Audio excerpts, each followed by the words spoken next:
Some 13 Democratic governors are seeking re-election in 2022, with COVID precautions overshadowing much of their time in office, and midterms coming as opposition to more mandates across the country is on the rise. Joining us now, Governor Phil Murphy of New Jersey, who will take over as chair of the Democratic Governors Association in 2023 post-midterms. Governor, welcome back to Fox News Sunday. Good to be with you, Brett. Thanks for having me. You know, Governor Hogan just mentioned the spiking numbers in Maryland. You in New Jersey have spiking COVID cases as well. You've said everything is on the table if these numbers continue to rise. What does that mean for New Jerseyans?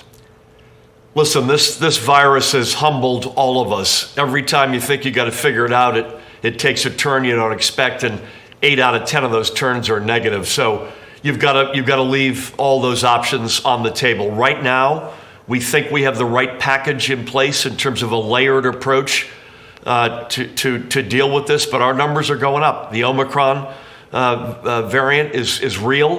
We've already been battling the Delta variant. This is unrelenting. There's an enormous amount of fatigue out there as it relates to this virus. By the way, I get it. I've got that same fatigue. But we got to stay vigilant, and we will stay vigilant. You know, you've locked down before, and this is, as you said, serious. Would you consider locking down the state of New Jersey again? You have to leave it on the table, but I don't see it, Brett, honestly. Among other reasons, we have a very high degree of vaccinations. Folks are getting boosted, which clearly gives another layer of protection against this.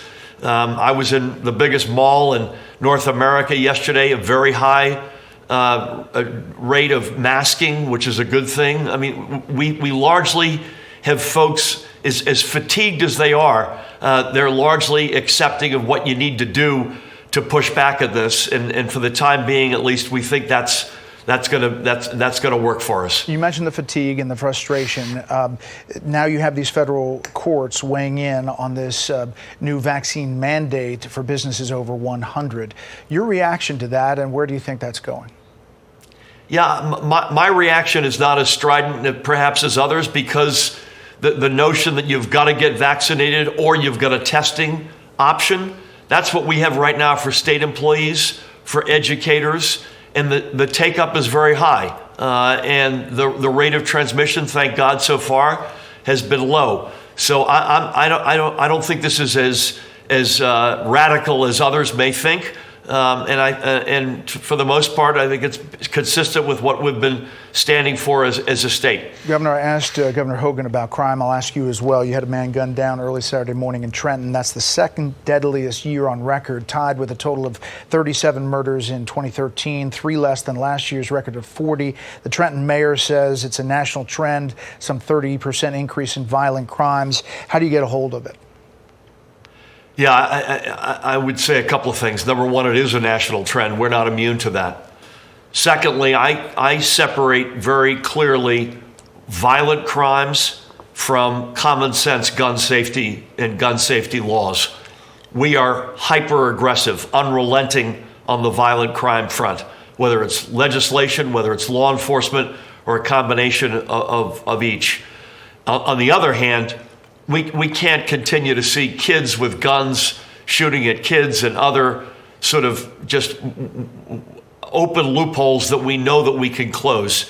And I think we have to separate those, and we do in New Jersey, and we'll continue to be bearing down on both fronts. Two quick things. Governor, I mentioned you're going to head up the DGA in 2023.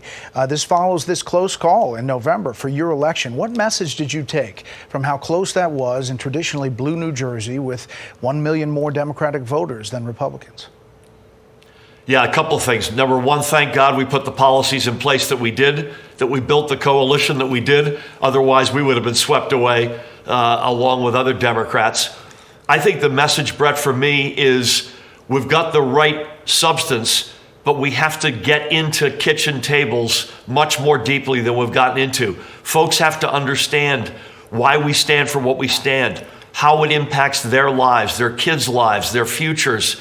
I think that is where the gap is. And I'm committed in New Jersey to closing that gap. And I think nationally, in the races that we've got in 2022, we've got to make sure that folks understand why government is a force for the good, why the policies that we stand for are good for them personally and for their families. Nationally, President Biden, you can't deny it, is politically weak according to pretty much every poll if you go down the issues. Understanding the president has said he's going to run for re-election in 2024.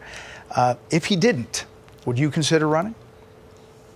Now, listen, my nose is pressed against the Jersey glass morning, noon, and night. I'm honored to be able to help out in these governor's races around the country, but my commitment and my focus is entirely New Jersey. All right, I'll take that as a no for now.